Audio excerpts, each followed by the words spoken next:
This story is about a king who had everything.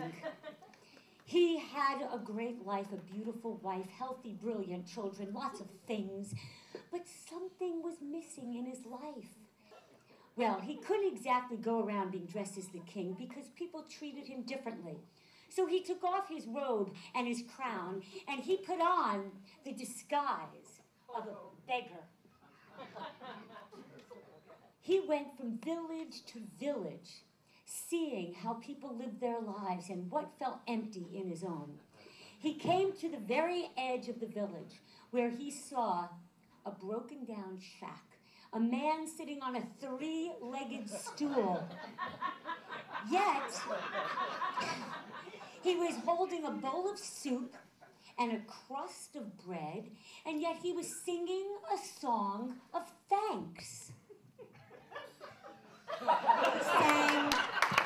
He sang a hallelujah. Hallelujah, hallelujah. Well, there he was, joyful, singing, and the king looked in his window. This man had nothing. How could he be joyful? The king had to figure this out. He knocked on his door. Now, every time I say he knocked on his door, you're the sound effects, 3 claps, and you match it. He knocked on his door. The man stood up and said, "Who is it?" Who is it? The king asked if he would welcome a guest. Will you welcome a guest? The man said that a guest is a gift. Guest is a gift. The poor man offered him some soup, and yet the king declined and only wanted to speak to him. The king said, "Why is it that you are so happy?" Why is it so that you're so happy? I work for Dan Dunn.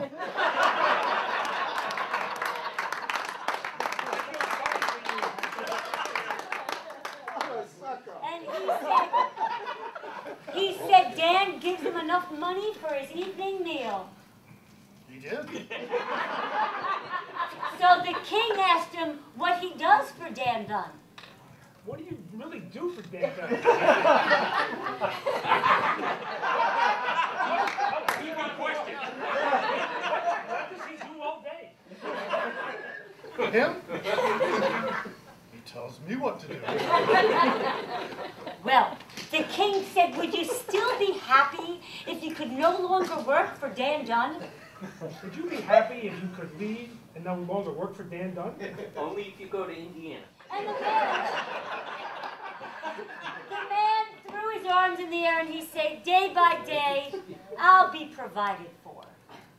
Day by day, I'll be provided for. Ah, the king was really impressed with his faith. The king stood up and thought, maybe I'm missing a belief in something, faith in one.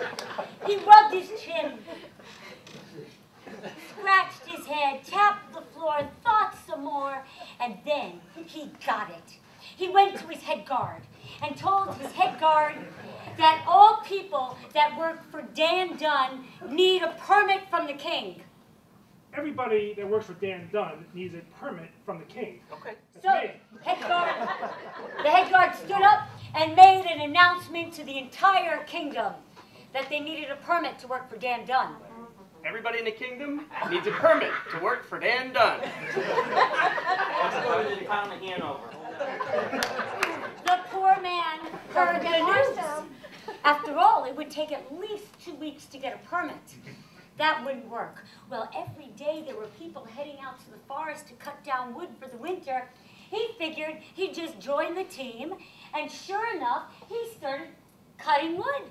He became very good at it. He got enough for his evening meal, and at the end of the day, he sat down in his chair with his bowl of and his crust of bread, and he sang a song of thanks.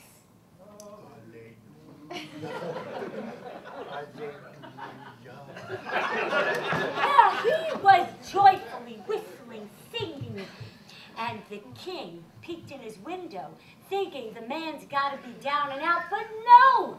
He was singing and eating. How is this possible? The king had to find out. He knocked on his door. Who there? You again? Am I a king or the beggar? The king I'm asked a king. if he would welcome a guest. Will you welcome a guest again? Of course. A guest is a... Sit. Yes, it's a gift. He ordered him to sit. They sat down. Sit. He offered him some soup, but the king declined. And the king said, "Why is it you're so happy?" Why is it that you're so happy? I love cutting wood. And the king said, "Well, look, do you think you're still going to be happy if you could no longer cut wood?" Do you think you'll be so happy if you can no longer cut wood? As long as I could go to Indiana. And then he threw his arms up and he said, "The company will figure it out." The company will figure it out.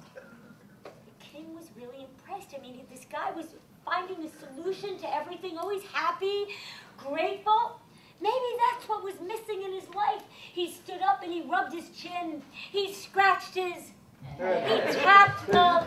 He thought some more, and then he got it. He went to the head guard, told the head guard to make an announcement to the entire kingdom that all people that chop wood have to be a volunteer guard for the week. Okay. Do-do-do-do-do-do. All of those that chop wood have to be a volunteer Guard. guard for a week.